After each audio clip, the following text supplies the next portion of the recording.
Chumbriya Suo, hello, greetings from Cambodia, the Kingdom of Wonders. So there are many people coming to this country, and many people come for tourism, others for work, and others especially for do a volunteer. And we have a very special guest today in our program, Don Bosco Talk, and that is Mr. Peter Piet. So hello Pete, welcome to our program. Good afternoon. So introduce yourself, where do you come from, what's your name and your profession? My name is Piotr Woznica. I come from Poland, from the city Poznań in Poland. And right now I am a university teacher, a university tutor in Khmer language, Khmer language grammar. I've come here first of all to do some volunteer job as a teacher, and second thing to do recordings of Khmer language for my research, for my PhD thesis. So for how long have you been here in Cambodia now? It will be something like 6 months now. And what was your activities in the sections or in the school? First of all, I was teaching about computer programming, about web development programming, things such as HTML, CSS, PHP, MySQL, things vital for developing web interfaces.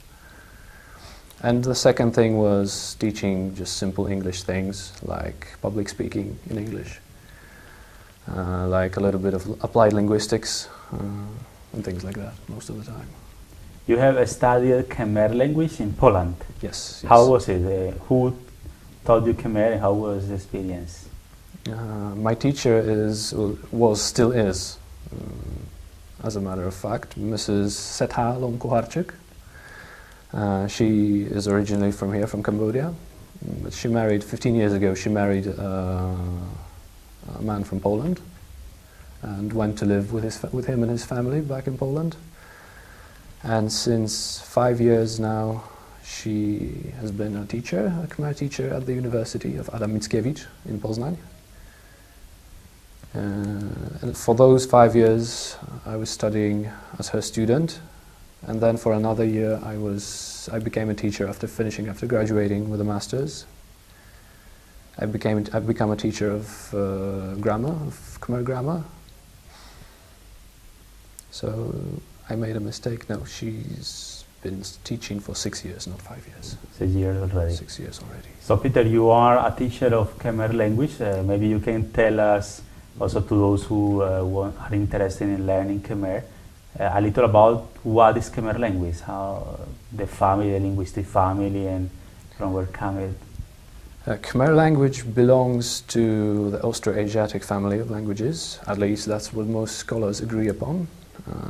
Inside this family, it's part of the Mon Khmer group, and it's together with Vietnamese. Those are two languages that are officially recognized as official languages in countries within the Mon Khmer group. Vietnamese is a very distant cousin of Khmer. Nevertheless, those two are genetically connected in some way. The language is spoken by about 20 million people right now all over the world, 15 million of which live in the Kingdom of Cambodia. This is a raw estimate based on a census made in 2008. The language is also spoken in Thailand, albeit this is a different dialect, and also in the Mekong Delta in Vietnam, which is also a different dialect of Cambodian. Apart from that, there are many expats in the USA, in France. There are a few people in other countries in Europe. A total of 27 people from Cambodia live in Poland today. Not very many of them, but still enough to teach a little bit of language. It's not one of the more known and famous languages of the world. Nevertheless, it's really interesting as a subject of study. First of all, because it's not really well. A lot of research hasn't been done with respect to the grammar, phonetics, phonology of this language. So there's a lot to learn about it, a lot of new things. And another thing is, it has a very long history, since comparing, for example, to Polish language. since the beginnings, the recorded beginnings of the history of ethnically Khmer people dates back to some 2 or 3 centuries before Christ. Most scholars agree also that the ancestors of the modern Khmer people lived in this area for a good 5,000 years now. Apart from that, Khmer language is really difficult to learn, since, especially for people from Europe, since those 2 Indo-European languages and Austroasiatic languages are completely different. There are no similarities, no parallels between them that can be used as a tool when teaching the languages. So all the students need to learn to abstract from their own language, from their own way of thinking, because those 2 things are also completely different between, for example, Polish people and Khmer people. This is, I think, the biggest difficulty, apart from phonetics and things, practical things like that. There are many students of Khmer language in Poland? Right now, 6 people are studying the language, and another 6 people have already graduated. Why a Polish person wants to study Khmer? I would have to ask the others to know their opinion, but for me it happened by chance, entirely by chance. This is a course that, the course itself is called Ethnolinguistics. It's about cross-cultural communication. And it's the most particular thing about it is that it's every year 5 different languages are taught in this course, and every year those languages are different from the previous year. A total of maybe 30, 40 different languages are taught within the institute, including Khmer. And most of the time, students who apply for this course don't know what languages they will be able to choose from when they pass the entry exams. Such was the case with me. I had no idea what languages I will be able to choose from.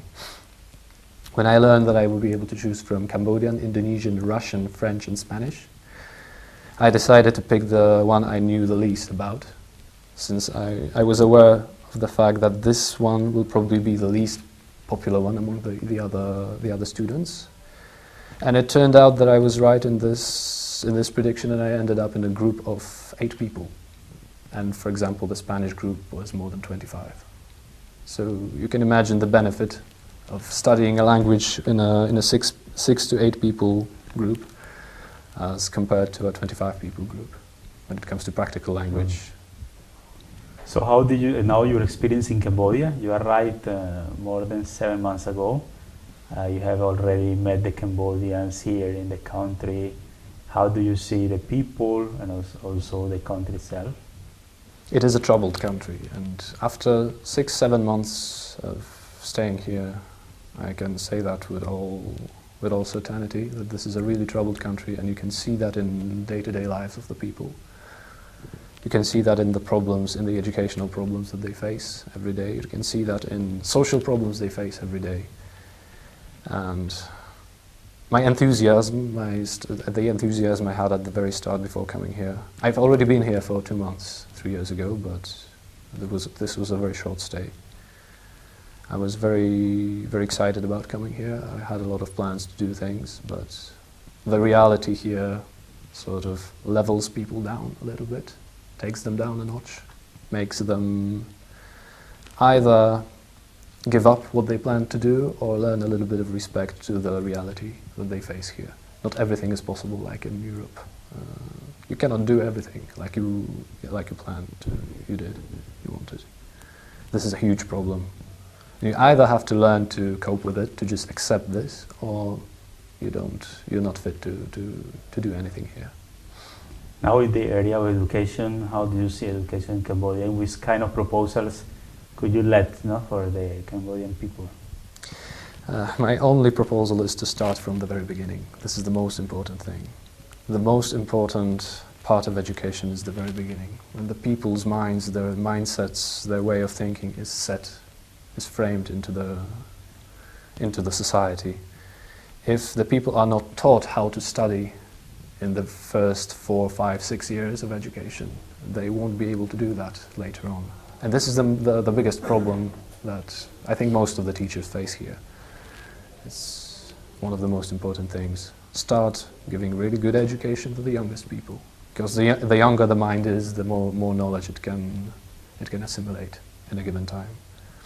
And this is not just saying things, this is a scientifically proven fact. That until the age of 12, 13, people kind of set their way of thinking, their way of understanding the world around them, and later it's really difficult to change that. Now you have working also in Don Bosco, the project education. So how do you see this project, and what was your experience in this? It is, I would say, a huge, it was a huge shock for me to see how everything is organized here, how well everything is going. When you compare it to other venues in Cambodia, when you compare it to the reality in Cambodia, educational reality, which means complete disarray, complete chaos.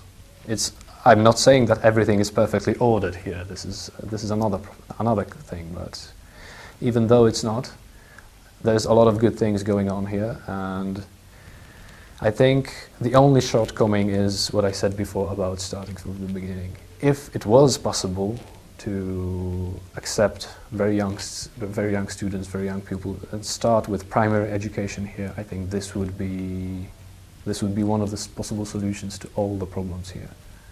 But my experience here in the school is really, really positive. Really positive. And it both comes to what I'm teaching, it both comes to my interactions with the students. Of course, there are better and worse times. Sometimes I have to yell at them a little bit to motivate them to work if they come unprepared for something I told them to do a week before. But this is part of accepting the reality here as well. It's not that they don't want to study just because they're lazy, but it's just something that was imprinted on their minds during primary education, probably secondary education as well. So also it stuns me how high-tech things you do here. This is very good. That I was actually able to conduct a course in web programming with all the facilities I needed for that. That was pretty amazing. That we could do this from the start to the very end with some quite good results. Now to finish, we can see what would you recommend, for example, to especially European visitors to Cambodia, talking about the tourism, which places to see, how to go around Cambodia. Just some recommendations you can get. My first recommendation to all tourists who come to Cambodia, or generally to tourists who go anywhere abroad, is to prepare for such a trip in terms of cross-cultural communication, because this is the pitfall everybody steps into, nearly everybody, every tourist steps into. They're not prepared for this thing called culture shock. Most of them think, when they hear about this idea of culture shock, most of them think that they will be shocked, in fact, but it's not something that hits you. It's something that comes and creeps into you slowly, really slowly.